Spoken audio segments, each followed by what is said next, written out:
antigo X, depois de ter o nome dele envolvido em vazamentos de dados supostamente secretos da rede social. Vejam só, ele virou alvo de Elon Musk e bolsonaristas na quinta-feira ao ser acusado de pressionar secretamente a plataforma, juntamente com autoridades brasileiras, para banir o perfil do extremista Alan dos Santos, foragido da justiça, blogueiro bolsonarista, que usava as redes sociais para disseminar informações sobre a vacinação da Covid. Ele chegou, gente, o Alan, só para dar uma ideiazinha aqui, lembrar, você refrescar a sua memória, chegou a dizer que um jogador de futebol teria sofrido uma parada cardíaca em campo depois de se vacinar contra o Covid, que matou 700 mil pessoas aqui no Brasil. Esse era aí o trabalho dele. O Felipe reagiu, obviamente, como ele sempre faz, à divulgação dos arquivos, disse que não ter cobrado secretamente o banimento do Alan, aliás, abertamente, em inúmeras publicações, obviamente, por motivos justos, né?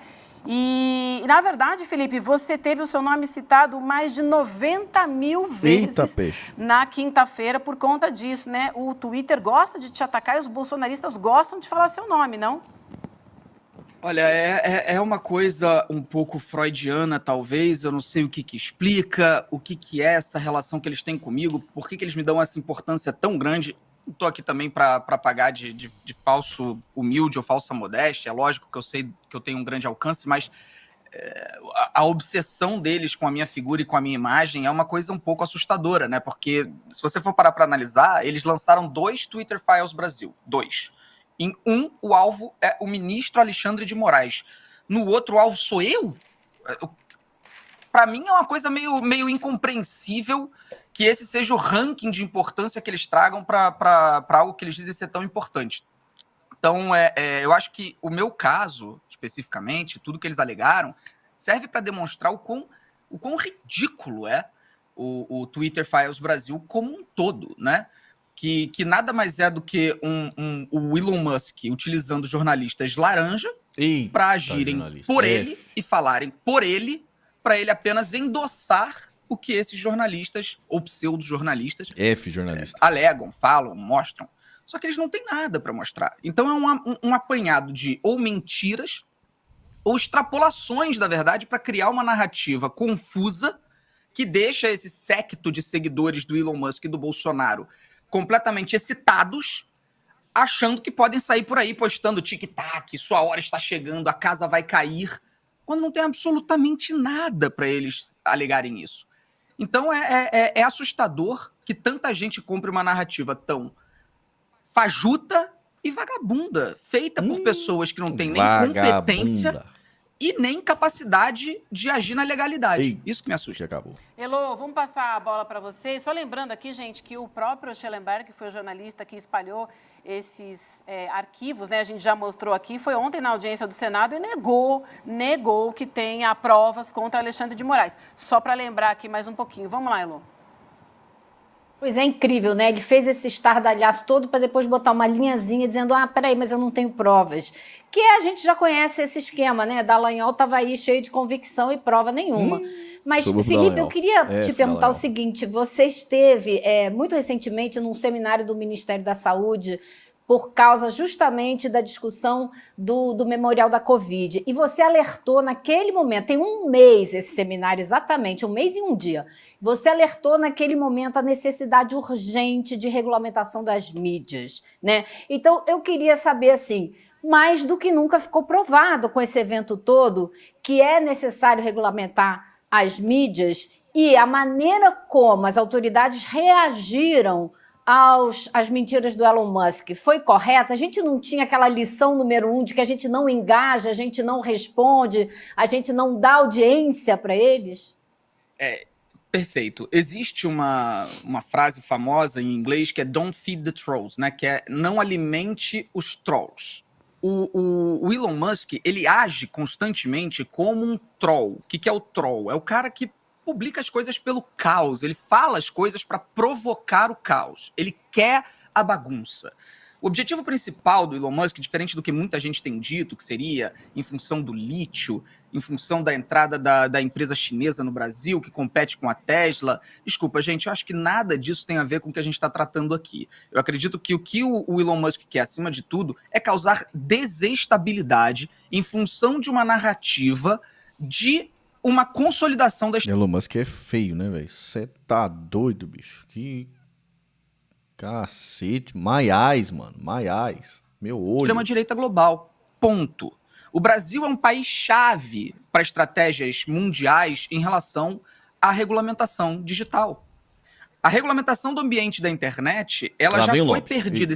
Essa pauta já foi perdida na Europa, que já está em fases avançadíssimas Bet. de regulamentação. Blaze. Ela já vai iniciar Tigrinho. agora no fim Que é do tigrinho? mês, no fim desse mês de abril, os primeiros testes de estresse para ver se funciona a nova legislação que vai tratar da internet. Enquanto que no Brasil, a gente tem um posicionamento chave, porque nós somos o segundo país de maior consumo, não de maior quantidade de pessoas, mas maior quantidade de consumo dessas redes sociais no planeta, e que ainda está ausente e um pouco longe de consolidar essa legislação.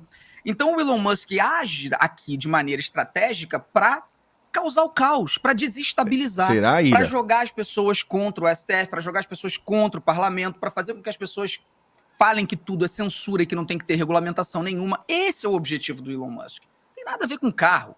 Se ele quiser, ele entra no Brasil, ele compra o lítio. O nosso lítio está à venda, gente. Nós não estamos... não há exclusividade com ninguém em relação a isso. Se ele quiser, ele compra. Então a gente precisa... Felipe Neto falando que o Brasil é entreguista, né, velho? Caraca, bicho. O Brasil tá osso, né? O nosso lead está à venda, né? Nós estamos à venda. Como diria Raul Seixas, né, velho? Aluga-se. Nós não vamos pagar nada. Eita, que acabou. abrir os olhos para o que é a realidade. A realidade é necessidade urgente de regulamentação da internet. Primeira coisa, tirar o peso da palavra regulamentação e regulação. As pessoas escutam essa palavra, e aí está na minha área, que é a comunicação, e as pessoas, elas escutam censura. Por isso que eu clamo tanto para que as pessoas mudem, passem a tratar o tema como criação de uma Constituição digital. É óbvio que não é uma Constituição. Eita, Constituição. Eita, eu quero Constituição nova. Eita. Mas que se fale isso, que se crie o jargão. Porque as pessoas não têm medo da palavra Constituição. E qual seria a diferença de nomenclatura aqui? A gente está falando exatamente da criação de leis para a regulamentação do nosso ambiente digital. Boa. Como uma Constituição digital. Então, abdicar um pouco desse termo regular e falar da criação de uma Constituição digital muda o jogo a nosso favor. É importante que a gente use as palavras certas. Trazer a população para o nosso lado. Os jovens querem essa regulamentação porque eles sabem o caos que está. Eles sabem o quanto eles sofrem com bullying digital, o quanto eles não têm a quem recorrer, ainda mais agora com o Elon Musk ditando as regras no Twitter, não tem a quem reclamar. Corta por jovem brasileiro. Eu só queria um celular. E o celular custa a hora da morte. Eu só queria comer um McDonald's, eu não tenho dinheiro. Eu só queria. Meu Deus do céu, vai. As pessoas sofrem caladas, muitas se matam, muitas entram em depressão profunda, lidando com esse ambiente de caos e guerra digital e não sabem para quem dizer alguma coisa. Então, importante, a narrativa Que e a jovem é esse? Tu mora onde? agenda do Elon Musk é de comprometimento com uma extrema-direita global que visa a não implementação de regulamentações digitais e nós precisamos agir na contramão disso. Nosso maior problema é que nós temos Arthur Lira. Felipe, prazer falar contigo, querido. Então, para efeito... Caralho, ele meteu o combo, né? Ele meteu o combo. Pô, regulamentação. Só faltou o bet, né? Só faltou o bet. O Tigrinho, ele meteu o combo. É totalmente desproporcional, né, velho? Tipo assim, pô, achar que o jovem brasileiro, né? Uma massa grossa do jovem brasileiro tá ansiando, clamando por uma constituição da internet, coisa do tipo, é um delírio, né, mano? É um delírio, né, velho? Pô, se desafiar aí, achar um jovem. Não, meia dúzia de jovens que tá clamando por isso aí, pelo amor de Deus, né, velho? Pelo amor de Deus, né, mano? É um nível de desconexão surreal, né, velho? De síntese do teu raciocínio, como você mesmo disse, você é um influenciador gigante, vai ter muita gente interessada naquilo que você tem para dizer e considerando a forma como você sente essa questão. Você acredita então que o Elon Musk está comprando essa briga com o Alexandre de Moraes, com o STF, contra basicamente todo o nosso ordenamento jurídico, porque ele quer... Imagine perguntando, tu quer um emprego tal pro jovem, né? Um jovem de 20 anos. Ô, tu quer. Tá clamando por emprego de qualidade, coisa e tal, emprego da hora, coisa e tal, tu tá. Ou pela regulamentação da internet. Não, regulamentação da internet. Tipo, tá bom, beleza. Atual processo de regulamentação do uso das redes sociais que está em curso no Brasil, certo? Isso vai ao encontro também do que basicamente a extrema-direita está fazendo no mundo inteiro. Lá vem o calejão. Teria como objetivo principal essa questão de gerar o caos para dificultar esse processo. O que eu te perguntaria em seguida Salve, Diogo. com base nisso, por que a extrema-direita quer fazer isso? Qual é o interesse da extrema-direita no sentido de dificultar a regulamentação das redes sociais no mundo? Se considerando o que você disse, faz sentido, ok, ele poderia comprar o lítio. Por que a extrema-direita e as suas principais lideranças, então, não querem que o ambiente digital seja regulamentado? Porque um ambiente digital regulamentado expurga a extrema-direita. A extrema-direita, ela age sempre na ilegalidade, ela age sempre contra os princípios básicos dos direitos humanos. Então, quando você tem regras implementadas que protegem os direitos humanos, a extrema-direita é banida. E eles tratam isso como censura. Então é basicamente como um cenário onde o cara quer ser da Ku Klux Klan e ele quer ter o direito de ser da Ku Klux Klan. Ele conseguiu isso nos Estados Unidos e esbraveja isso para o mundo inteiro como exemplo da democracia e da liberdade. Só que o resto do mundo não quer saber se os americanos têm essa regra e tratam como liberdade o seu direito de ser nazista. Aqui no Brasil e na Europa, não. Ponto final. Só que eles querem mudar isso e implementar a visão norte-americana para o resto do mundo, para que eles não sejam expulsos do debate. Eles não conseguem agir dentro da legalidade. Então, vamos ilustrar a situação, né? Para ficar muito claro. Qual foi a acusação do Twitter Files Brasil 2 contra... Tem nada disso, gente. Rede social é contra... Cheia essa ilusão. A rede social e Big Tech é contra a regulamentação, porque a regulamentação vai tirar a margem de lucro deles, significante. É isso, mano. Tem nada... Ai, meu Deus do céu, o plano mirabolante da extrema-direita que está infiltrada e precisa gerar o caos para poder fazer mentira e e nada disso, mano. O Google só não quer que a galera entre lá, porque, mano, não quer ser taxado, quer continuar tirando margens de lucros exorbitantes, continuar com essas margens de lucros exorbitantes sem imposto, inclusive no Brasil, né? No Brasil é sem imposto, por isso que eles gostam daqui, né? Que é o paraíso fiscal, da qual o governo, que esse cidadão Felipe Neto apoia, né? Que isso aí agora virou lulista de primeira hora, né? E o negócio de lulista é dar dinheiro pra bilionário ficar azarando o povo brasileirinho e taxar o brasileirinho, taxar o trabalhador. Então é isso, mano. Você nunca vai ver Big Tech defendendo regulamentação de rede social. Por quê? Se regulamentar isso aí, vai tirar a margem de lucro deles. Simples. Vai tirar a margem de lucro, vai tirar dinheiro deles. É isso. E eles não querem perder dinheiro. Eles querem que continue o Brasil sendo esse paraíso tropical, esse paraíso rentista que o Brasil é. Que o senhor Felipe Neto, apoiando o governo que mantém isso aí por décadas e décadas, né? E do outro lado também, o senhor bolsonarista com Paulo Guedes, coisa e tal, também mantiveram essa porcaria aí durante décadas. E agora fica essa discussão, né? Sem eira nem beira. Fica aí essa retórica, essa ginástica, esse xadrez 4D pra isso. Dito isso, a PL que foi apresentada pelo senador Alessandro Vieira resolveria os problemas de fake news. Resolveria 99,9% de problemas das fake news. Com medida simples. Primeiro passo. CPF para cada usuário. Você é responsável pelo que você faz em ambiente público, vai continuar sendo responsável no ambiente público na internet também, porque tá lá seu CPF. Cometeu crime, cometeu injúria, cometeu difamação, né? Na internet tu vai ser punido, tá lá seu CPF, tu vai ser julgado e condenado pela legislação brasileira. Pronto, vai responder o crime e acabou. Sobre fake news espalhada em larga escala, ainda mais em período eleitoral, as redes sociais, nessa PL apresentada pelo Alessandro Vieira, senador Alessandro Vieira, que é um cara de direita que eu nem concordo, viu? É um cara de direita que eu nem lá concordo. Ele apresentou, tá lá. Tem que vincular o CPF nas suas contas e qualquer empresa de mídias sociais, né, que tivesse disparo em massa comprado, tem que ser responsabilizado pelo que está disparando.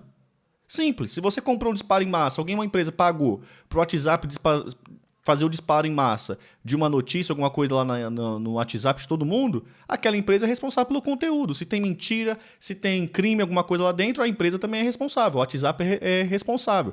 Se o YouTube fez a mesma coisa, e fez na campanha, né? Depois fomos descobrir depois, via Henri Bugalho, né?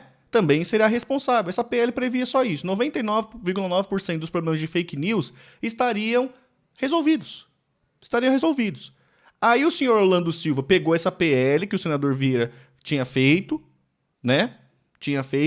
Chamou os amiguinhos, né? E o Felipe Neto, inclusive, lá dentro também, e começaram a enfiar um monte de lobby dentro da PL. Um monte de lobby. Tem coisa de lobby global, lobby de empresa de jornalista, lobby de ator e atriz da Globo, lobby de empresa de publicidade, da qual o Felipe Neto tem também, chamada Play 9. Tem lá dentro também coisa que não tem nada a ver com fake news, não tem nada a ver com isso. Tava tudo lá dentro da PL. Isso caiu na boca do povo. Não discutir nada com a sociedade civil, que isso é importante também, né? Não foi discutido com a sociedade civil. Aí a justificativa deles é o seguinte. Ah, não. Houve sim um debate, audiência pública, coisa e tal. Mentira. Ele esteve lá falando que teve coisa e tal, mas teve na época da pandemia. No meio da pandemia, todo mundo desesperado, todo mundo preocupado com coisas muito mais importantes do que isso. O Congresso está discutindo PL de fake news, não teve discussão civil. Tava errado que estava discutindo isso na pandemia e tá errado de falar que teve, porque aquilo não era a prioridade da pandemia. Né? Tentaram enfiar a goela abaixo isso aí. Inclusive o negócio de caça-níquel também tinha lá, né? Blaze, tigrinhos, esse tipo de regulamentação também tava lá. Né? Nessa PL do lobby. E agora tá lá morto. Ninguém quer saber disso porque tá cheio de lobby. Ponto. Agora vem toda essa retórica, toda essa conversa fiada, todo esse blá blá blá, coisa e tal, pra justificar o injustificável. Tá ligado? Justificar o injustificável. Pra mim. É simples, gente. Põe CPF e CNPJ lá. Em quem tá pra cadastrar qualquer conta em rede social. Simples. É só uma lei. É 2 leis. E outra. Quem fizer disparo em maço, contratar disparo em maço, quem tá vendendo esse serviço é responsável pelo conteúdo. Simples. Se uma empresa contrata o WhatsApp para disparar em massa, o WhatsApp é responsável pelo conteúdo que ele tá disparando em massa. Se tiver problema naquele conteúdo, quem contratou e quem fez o transporte do conteúdo serão responsabilizados. Assim como se você chegar aqui, enfiar droga num pacote, pegar esse pacote aqui, enfiar tudo de droga e mandar a Varig Log lá despachar, lá para Manaus. Se a polícia parar o caminhoneiro andando com isso aqui lá, eu sou responsável que paguei e quem estava transportando também. Acabou. Mesma coisa na rede social. Resolveu o problema. 2 leis, ninguém vai ser contra, não vai ter ninguém contra isso e acabou.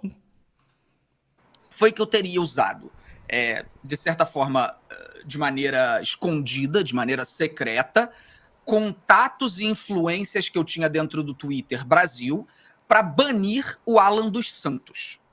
Ponto. Essa é a acusação. Para provar isso, entre aspas, eles mostram e-mails entre o funcionário, diretor-geral do Twitter Brasil da época, que era o Galo, com o time gringo do Twitter, onde ele tentava promover uma reunião comigo. Não houve essa reunião. Aliás, é a primeira vez que eu falo aqui. Essa reunião não aconteceu.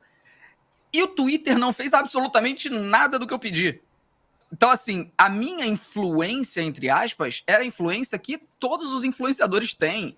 O Whindersson vai ter o contato do cara do Twitter, do cara do Instagram, do cara do TikTok. Isso é natural, porque muitas das vezes a gente tem que resolver problemas de maneira rápida. Contas com milhões e milhões de seguidores costumam ter esse contato. Uhum.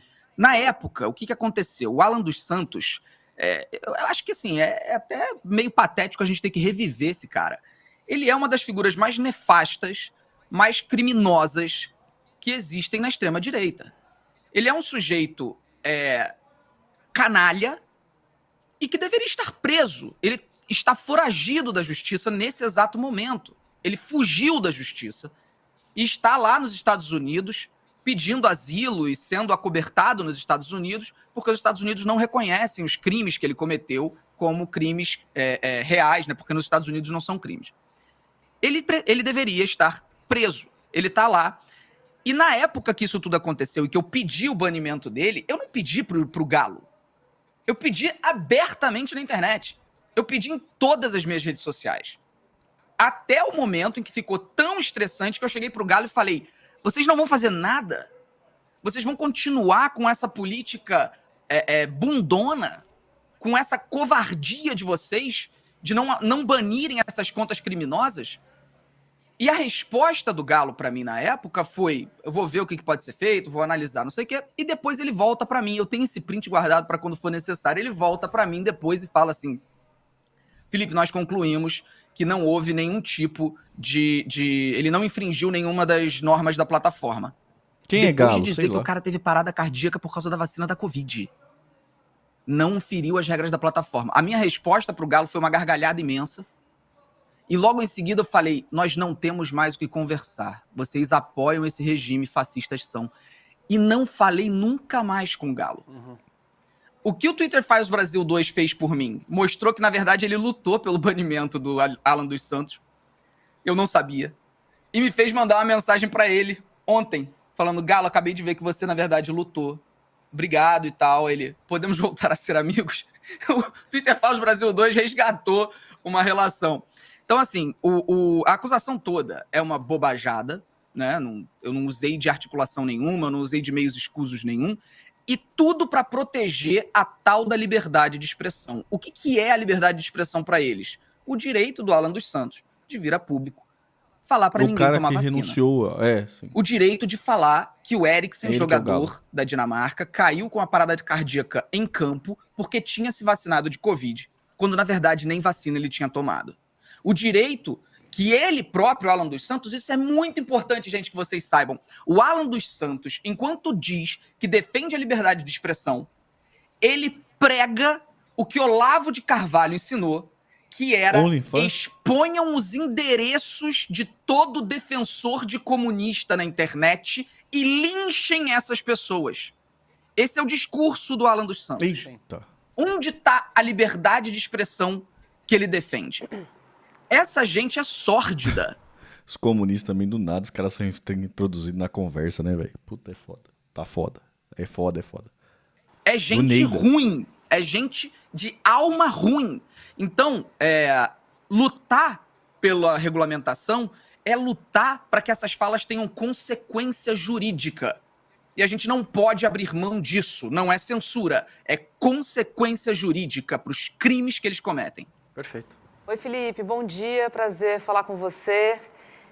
Uma pergunta prática aqui. Queria saber se você perdeu seguidores nas suas contas, se você pretende continuar no confronto por lá ou se você acha que a plataforma se tornou inviável para todos nós. Bom, é uma ótima pergunta. A gente está observando nesse momento, falta estudo ainda para saber, mas contas progressistas estão mostrando uma queda vertiginosa na quantidade de seguidores. Pelo amor de Deus, maluco. Cadê essa esquerda que não há? Boa notícia, hein? Parece que o neoliberalismo de esquerda vai tá tendo redução de alcance aí, gente.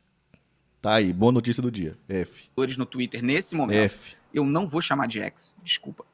E contas aliadas ao bolsonarismo estão tendo uma explosão de novos seguidores. Tamir, não saber dessa fake news de HB, não sabia. Que HB?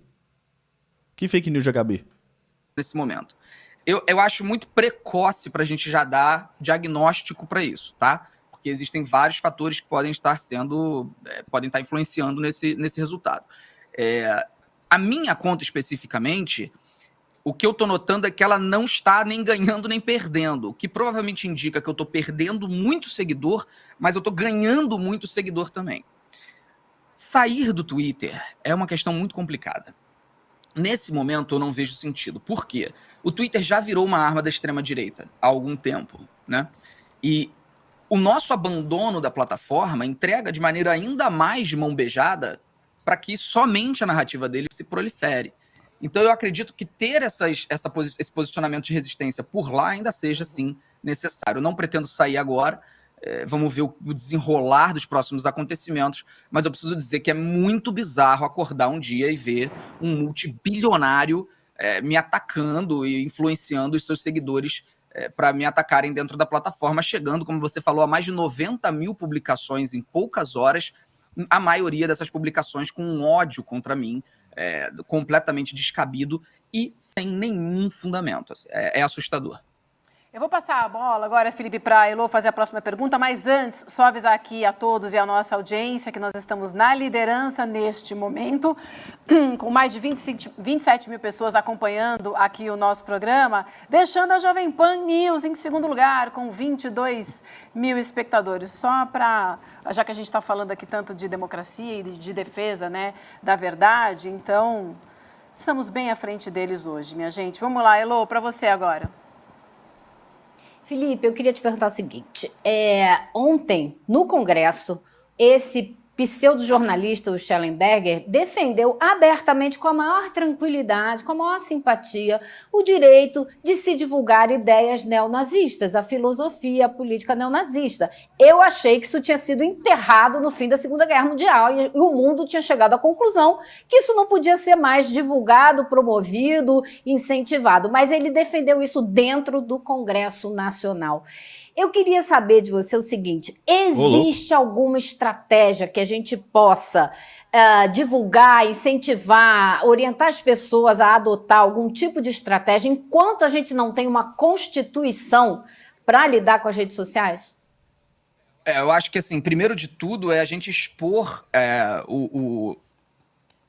essas ideias libertárias, né, dos Estados Unidos, de como é configurada a Constituição norte-americana, para que a gente entenda que é uma breguice enorme tentar incorporar dentro de culturas e de histórias de outros povos preceitos norte-americanos, que tem uma história única, que tem um crescimento único, que não é igualado ou comparável com qualquer outra nação no planeta.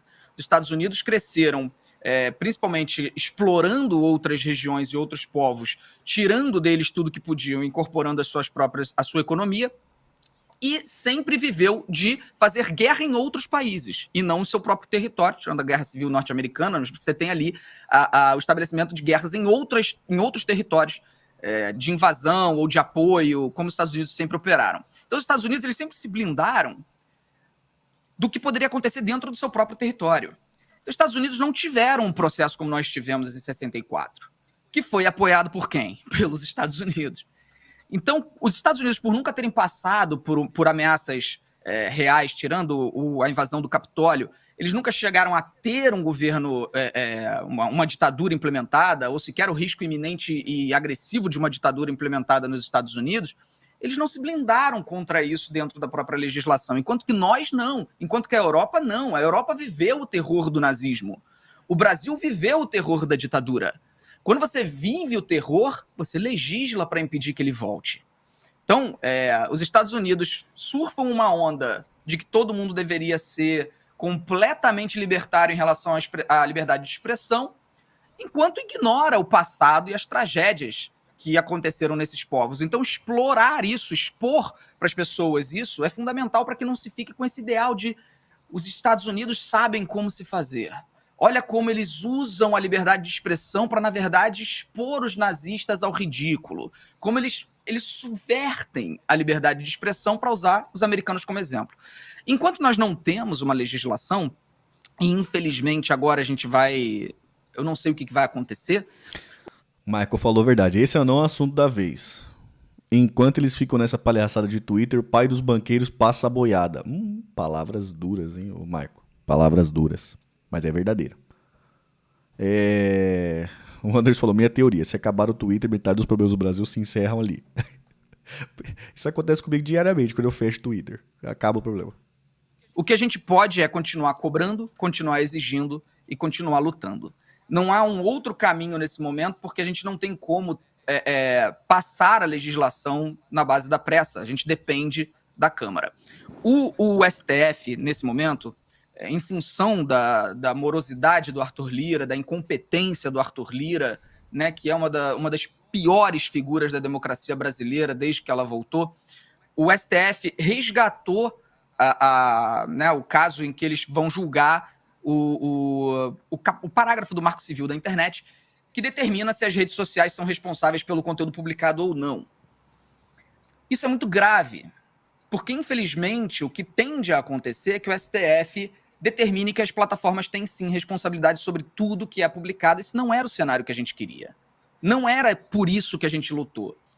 Durante 4 anos, o Orlando Silva trabalhou no projeto de lei 2630, do qual eu participei inúmeras vezes, sendo consultado, eu, pessoas da direita, pessoas da extrema-direita, pessoas de todos os campos e visões políticas participaram junto com o Orlando Silva. Eu fui um dos consultados, trabalhei horas e mais horas, redobrado em cima dos textos, tentando trazer a visão mais progressista de defesa da liberdade de expressão. Nós tá fudido mesmo, hein, mano? Nós tá fudido aí, ó. A esquerda acabou, velho. Mano, já pedalei 6 km pra frente, não tem esquerda, jogador. Aonde tá essa maldita esquerda que eu não acho, cara? Tu mora aonde, meu irmão? A sociedade civil consultada pra fazer o projeto de lei é o Felipe Neto. Progressista, é o Felipe Neto. Meu Deus do céu, cara. Confia. Com obviamente, consequências. E esse projeto, o Arthur Lira simplesmente pegou e colocou no triturador. Depois de 4 anos de trabalho. Felipe E agora Neto, depende do safado painho dele. Ele tem que fazer o discurso pro Lula. O pai dos banqueiros é o grande empecilho. O também bilionário Felipe Neto, total. Sociedade civil, 2 quarteirões sobre o do Leblon. Ele vai montar um grupo de trabalho dentro da Câmara dos Deputados para que se recomece. Porque é o jeito certo, canalha! É o jeito certo! O Congresso Nacional serve pra isso. Não é pra um deputado ficar ligando pra você, que é dono de agência de publicidade, pra ficar perguntando o que tem que entrar na porra da PL, não, canalha! A sociedade civil tem os seus mecanismos pra ser acionada, pra debate que envolva a sociedade. Não é pegando o telefone e ligando diretamente pra você, não, mandando e-mail pra você, não, canalha! O cara vai na rede, mano, pra falar um negócio desse na maior cara de pau, acha tudo normal. Acha tudo normal. Um deputado federal que tava com a PL ligou pra mim pra eu ajudar ele a construir um projeto de lei. E agora eu tô achando ruim que o projeto de lei não foi no passado. E tá achando ruim que o presidente do Congresso Nacional, da Câmara dos Deputados, tá chamando a bancada pra poder fazer o projeto. É a banana comendo macaco mesmo, né, velho? Não é nem o poste mijando no cachorro, é o mijo posteando o cachorro.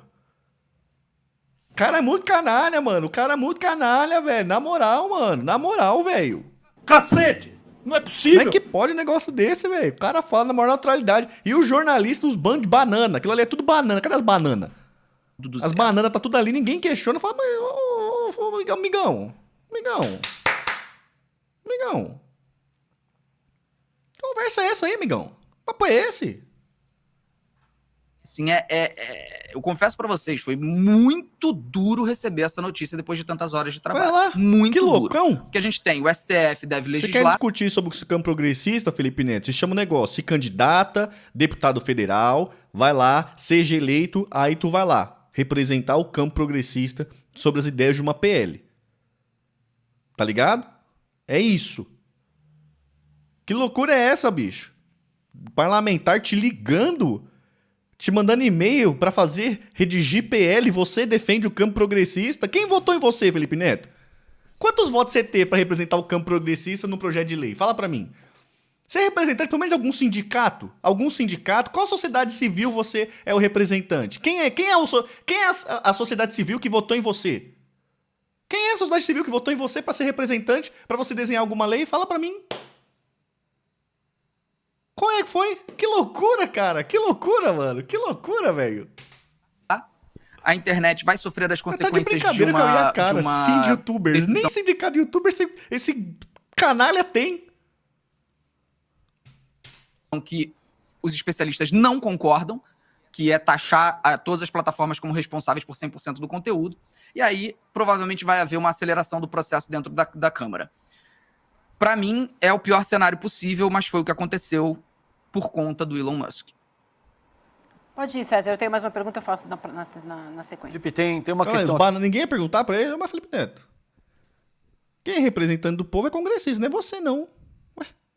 Que eu gostaria de abordar contigo, porque vai ao encontro do que você mesmo colocou anteriormente, ainda nessa nossa entrevista. A gente viu uma... Felipe Neto, o eleito sem voto, exatamente. audiência ontem, pública, no Senado, no qual o senhor Agape e o senhor Schellenberger, a meu ver, se articularam com base exatamente naquilo que você está propondo durante essa nossa entrevista, e foi o teu argumento central para dizer o porquê que a extrema-direita não pode tolerar uma internet que seja minimamente civilizada. Porque aí, naturalmente, eles perdem o principal ponto de articulação, que é o uso da falácia, da mentira, da difamação e esse tipo de coisa. A gente tem um vídeo aqui, a nossa produção organizou uma fala do senhor Agape. A gente vai rodar isso para que você avalie, e em seguida eu quero te ouvir, porque vai absolutamente ao encontro do que você disse aqui já nessa entrevista. Vamos dar uma olhada no que disse ontem no Senado Federal o senhor Agape, que é esse jornalista brasileiro que foi instrumentalizado pelo Elon Musk para divulgar o que se convencionou chamar de Twitter Files Brasil. Vamos dar uma olhada. Antes de destacar, que inclusive eu escrevi uma reportagem sobre isso, que o apoio das facções a Lula não é novo, ele é antigo. Vem desde a década de 90, década de 80. Gostei desse termo aí, facções ao Lula. Gostei desse termo aí.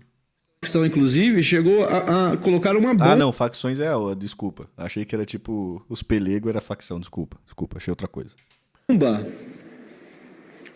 num prédio privado, na Bolsa de Valores, para tentar forçar o voto em Lula. Coagiu familiares de presos para que eles votassem em Lula. Então, esse apoio não é preso vota?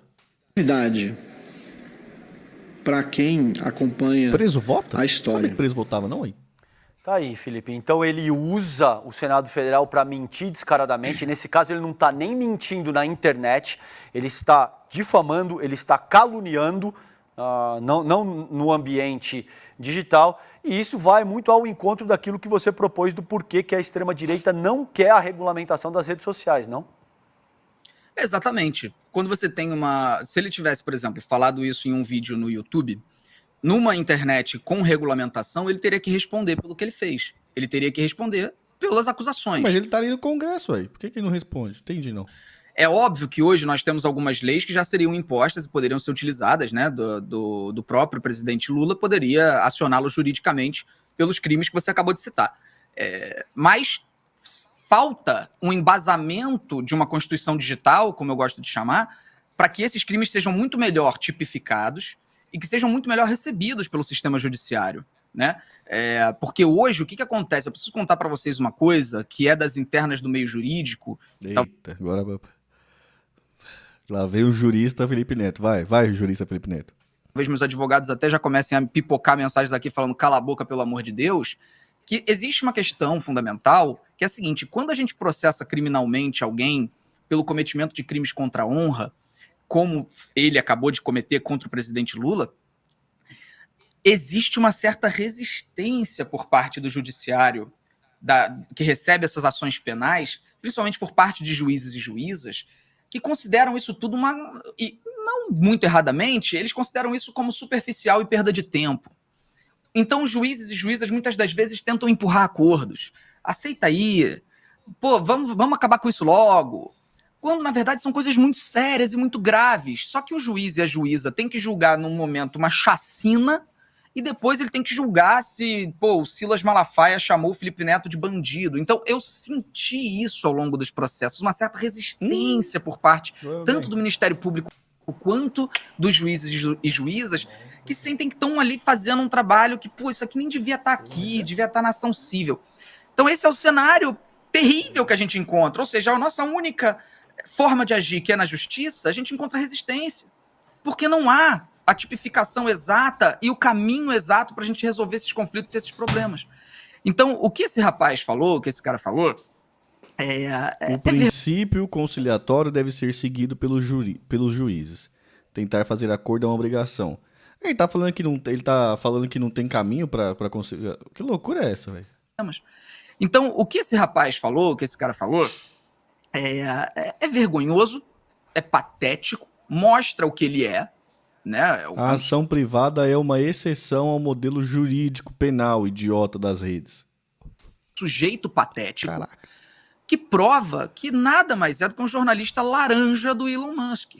Ele vai ser aplaudido por essa turminha que está aparecendo aí no vídeo, né? Por Sérgio Moro, por Daniel Silveira deve ter aplaudido ele da prisão, né? Porque é isso que esse cara representa. É a imagem desse neofascismo que funciona através de mentiras e ataques a personalidades. Ao mesmo tempo que cultuam personalidades, atacam outras personalidades. Então, esses dois sujeitos, que eu, inclusive, eu me recuso a citar os nomes, eu me recuso a decorar os nomes desses dois sujeitos, são absolutamente figuras patéticas e constrangedoras que recebem um imenso apoio e um imenso holofote em cima em função de serem utilizados pelo Elon Musk como laranjas do discurso do Elon Musk. Agora, Felipe, essa é Eu uma diria briga mais uma coisa. Eu diria só mais uma coisa. Se tivesse um senador decente naquela audiência ontem, esse cara tinha saído preso. Porque você não pode... Entenderam mais nada, mano. Agora o senador e os deputados não são legítimos para ditar as leis brasileiras, é isso? Mas o Felipe Neto, ele é. Que loucura é essa, gente? de mentir numa comissão do Senado. Olha, isso aí eu nem sabia, é bom saber, e é o tipo de coisa que a gente precisa levar de conhecimento e informação para as pessoas. Eu não sabia disso, olha só. Se o povo souber dessas coisas, as exigências são muito mais fortes. Por isso que é tão importante o ICL existir. Por isso que é tão importante a gente expandir cada vez mais, para que as pessoas tenham acesso a essa informação. Eu não sabia que ele poderia sair dali preso. Isso é ótimo saber, porque a gente pode cobrar numa próxima. É perfeito isso que você disse, a minha pergunta vai ao encontro disso mesmo. Como é que a gente trabalha o caráter educativo? Porque, por exemplo, eu tenho um filho de 16 anos, ele usa o Twitter com os amigos e ontem ele me perguntou: mãe, é verdade que vão fechar o Twitter no Brasil?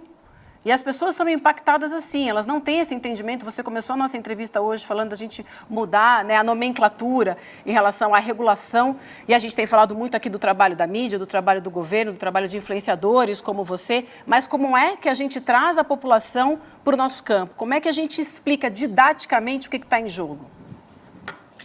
Bom, primeira coisa é isso, a gente precisa... Entre nós podemos falar, entre pessoas que estão debatendo o assunto, que entendem do assunto, nós podemos usar os termos de regulamentação, regulação e tudo mais. Quando a gente está falando com o público, a gente tem que evitar as palavras que a extrema-direita demonizou. E regulação e regulamentação são duas delas. A extrema-direita transformou essas duas palavras em censura. Então, quando a grande massa de pessoas escuta essas duas palavras, ela escuta censura. É isso que eles estão votando na Câmara dos Deputados. Então, a gente precisa falar lei, a gente precisa falar Constituição, a gente precisa falar criação de normas, a gente tem que ir por outros caminhos para que a gente ganhe apoio das pessoas. E esse apoio é que elas enxerguem a verdade, é só isso que a gente está pedindo. Que elas entendam, por exemplo, e aí entra realmente, qual é a nossa estratégia? A gente precisa continuar educando, passando as informações básicas o tempo inteiro, sem descansar e repetindo. As pessoas, isso aqui é fundamental, muitos influenciadores, veículos, eles acham que porque publicaram uma notícia em janeiro com determinadas explicações, já está explicado. Gente, nós estamos no mundo da internet. O que foi publicado em janeiro já foi esquecido. Nós estamos em abril. Certas coisas precisam ser republicadas constantemente. É melhor você parecer repetitivo e cansativo do que você falar uma única vez e o seu discurso ser esquecido. Então, eu tento o tempo inteiro repetir e trazer novamente as coisas que aconteceram para que as pessoas se lembrem. E em relação à estratégia, né, o que a gente pode fazer? Unir pessoas, chamar pessoas para o debate, provocar pessoas para o debate, como eu, né, fiz lá atrás, em 2020, quando os influenciadores estavam todos emudecidos com o Bolsonaro no poder, defendendo cloroquina e matando milhares de pessoas no Brasil pelo descaso com a pandemia, e eu abertamente falei que todo influenciador que se calava nesse momento era fascista ou apoiador do regime fascista que a gente... Constrangendo os outros. As estruturas que o Bolsonaro usou para poder enfiar cloroquina e vermectina nos outros, elas continuam intactas, tá? Estrutura do exército com generais de péssima qualidade que não sabem a diferença entre o Amapá e o Pará, né? Continua lá, intacta. Conselho Nacional de Medicina, que também alastrou todo mundo, continua intacto. Que mais que foi usado aí pra alastrar o brasileirinho pra caramba? Veículos de imprensa que ajudou a disseminar esse tipo de informação também continua aí intacta, né? Continua intacta. A gente estava vivendo. Ninguém pagou uma conta disso aí. Todas as estruturas que promoveram isso aí estavam lá ajudando o Bolsonaro, continuam do mesmo jeito. Tá tudo intacto, até hoje. Isso tirou um monte de gente do armário, porque a cobrança foi enorme, as pessoas começaram tá, então eu vou falar alguma coisa, pô, veja bem, então eu vou falar, aí o Whindersson falou alguma coisa, aí não sei quem falou alguma coisa, então a gente precisa começar a provocar as pessoas também. Falem algo, Felipe sabe? Neto tem uma tara no Whindersson, né? Debatam, entrem 2 vezes já que ele envolveu o Whindersson na conversa, nada a ver. na polêmica, mas enfim, do ponto de vista de fala, a gente precisa tirar o peso do que significa a regulamentação e lembrar pro povo brasileiro, porque o povo brasileiro, infelizmente, a gente tem na nossa cultura uma coisa que a gente valida as coisas de acordo com o que acontece internacionalmente. A gente tem isso no nosso, meio que no nosso DNA social. Tá intacto, mano. Tá intacto, velho. Intacto. Quem pode explicar melhor isso é um antropólogo ou um sociólogo. Lembrar as pessoas que a Europa já regulamentou a internet e que vai começar agora, no fim do mês, os primeiros testes de estresse dos servidores para saber se vai funcionar. A legislação já foi Ele tá tão preocupado com o nome que dá pra lei que não percebe que se ele botar a mão nisso também vai melar. Total. votada, já foi aprovada. E a internet já está regulamentada na Europa. Ué, mas é pra trocar a Constitucional? Não é pra trocar. Então, lembrar as pessoas disso traz força para o nosso debate, para que as pessoas saibam que o Brasil não está tentando censurar os outros, não está tentando ser um país diferente do resto do mundo, Brasil muito quer ser pelo europeu. contrário. Inclusive, o nosso projeto 2630 era bem melhor do que o projeto aprovado no Parlamento Europeu. Perfeito, Felipe. Deixa eu passar a bola para a Elô, que daqui a pouquinho a gente vai se encaminhando aqui para a finalização. Eu queria saber se você vê alguma chance desse Congresso em ano eleitoral, com esse grupo de trabalho, que todo mundo diz que quando a Câmara não quer fazer nada, ela cria um grupo de trabalho. Então, se você acha que esse ano já foi perdido ou se ainda dá para fazer algum tipo de movimentação.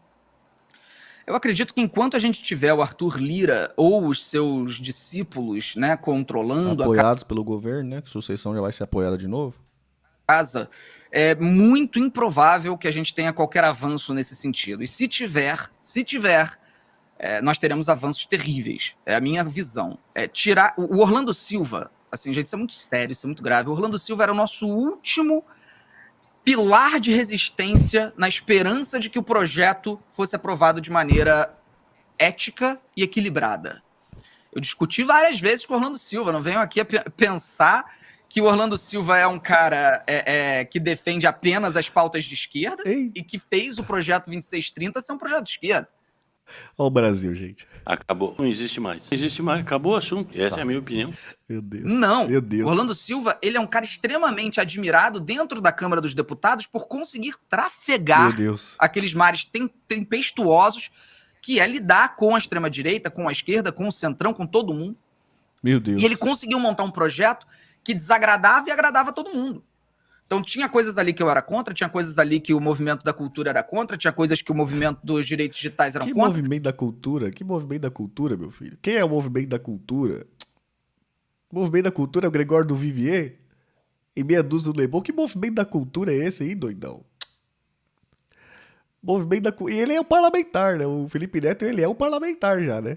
Ele tá falando como se ele fosse um parlamentar mesmo, né? Que loucura, cara. Que loucura, velho. Tinha coisas que a extrema-direita era contra, mas ele conseguiu consolidar um projeto que avançava. Esse grupo de trabalho ou vai sentar em cima, ou vai montar uma proposta horrível. O que vai acontecer? Sentando em Esse cara é insano, velho. Cara é insano, velho. O cara tá insano, mano. cima, a gente vai ter, mais uma vez, o STF agindo no vácuo da lei. Movimento da cultura, Paulo Lavigne e o Caetano. Nós termos um Congresso Nacional que não legisla. Então o STF mais uma vez vai receber essa responsabilidade, mais uma vez vai ser visto e taxado como censor. As redes sociais vão colocar muito dinheiro no lobby para atacar e para tentar resistir aos avanços do Supremo Tribunal Federal. E muita gente vai ser influenciada a ficar contra o STF, acreditando piamente que está sendo censurado. Tamir, hoje você está viajando, tá fazendo comentários injustos. Ô, louco. Que isso, Danilo? É um cenário terrível. Desculpa, Danilo. E é exatamente o que o Elon Musk busca. O que o Elon Musk quer, o que a extrema-direita internacional quer, é que o STF haja. Aliás, teve uma pergunta que eu não respondi, que foi se o nosso governo e o nosso Supremo agiu da maneira devida, né? Não, porque não era, desculpa agora, porque realmente eu me sinto muito mal de tecer críticas a um ministro do Supremo, mas não, na minha visão, não era para eles terem respondido, a não ser dentro do rito processual, do rito jurídico que se correm os processos e as investigações. Ao se manifestarem, os ministros validaram, impulsionaram e em nada diminuíram o fanatismo pelo Elon Musk. Então, o Lula ter comentado, ministro Alexandre de Moraes, ministro Barroso e demais, eu considero um erro estratégico. Caiu? E acho que eles precisam agora se sustentar nessa nova ideia, que é esquecer e deixar para lá e agora correr juridicamente. Isso é o que eu defendo, que eu acredito. Isso aí ele falou certo, né? Isso aí ele falou certo. É isso, e vamos seguir na luta juntos, né, Felipe? Porque ela é gigante aí pela frente, ainda mais agora. Bom, a gente agradece demais a sua participação, a casa continua aberta para te receber. Uma última mensagem aqui, na verdade, é um recado. O William De Luca me mandou o WhatsApp aqui, enquanto nós estamos no ar, falando, fala para o Felipe que eu estou aguardando ele no rolê ICL. Então, você já sai aqui com lição de casa, com o Salve, Anderson. do William De Luca, Felipe. Maravilha, tá aceito já, vamos marcar, vamos fazer. Muito obrigado ao ICL por esse espaço e eu espero de fato que a gente cresça cada vez mais com projetos como esse para que as pessoas tenham acesso às informações básicas do que está acontecendo no nosso país, tá? Muito obrigado e vamos continuar lutando contra a extrema-direita e contra essa nova organização global que está sendo feita e que está sendo feita de maneira intencional, tá? É muito importante dizer isso. Isso não é uma coincidência. Desculpa aqui roubar mais um tempinho, mas isso não é uma coincidência que os senadores, deputados brasileiros da extrema-direita se uniram para ir até Washington, para conversar com agentes da extrema-direita norte-americana e que já vem fazendo esse movimento e agora estão na Europa, representantes desse mesmo grupo, se encontrando e conversando com representantes da extrema-direita europeia. Isso soa como uma, de fato, união, criando aí uma internacional da extrema-direita. Então não pensem que é uma coincidência esses ataques do Elon Musk a formação desses jornalistas laranjas aí para falarem por ele. Isso tudo tem sido orquestrado e tem sido feito fundamentado na possível vitória. Cuidado, Felipe. Ataque ao jornalista, abala a democracia. Cuidado. Donald Trump nos Estados Unidos. Então vamos seguir em frente lutando e informando as pessoas o máximo possível. Muito obrigado. Cuidado, Felipe, cuidado. Tá aí, gente, tá aí. Vista seu nariz de palhaço, né? Porque agora você tem um congressista paralelo. Agora tu tem um deputado sem voto. É o deputado sem voto. Alguém sabe qual foi o número do Felipe na última eleição aí, pra deputado? Porque o parlamentar Felipe Neto tá a milhão. Tá a milhão. Deixa aí nos comentários se você sabe o número do Felipe Neto da eleição de 2022 aí, porque aparentemente ele foi eleito. Meu Deus, cara. Congressista paralelo. Congressista paralelo total, velho. Congressista paralelo é duro, velho. Só o que faltava, mano.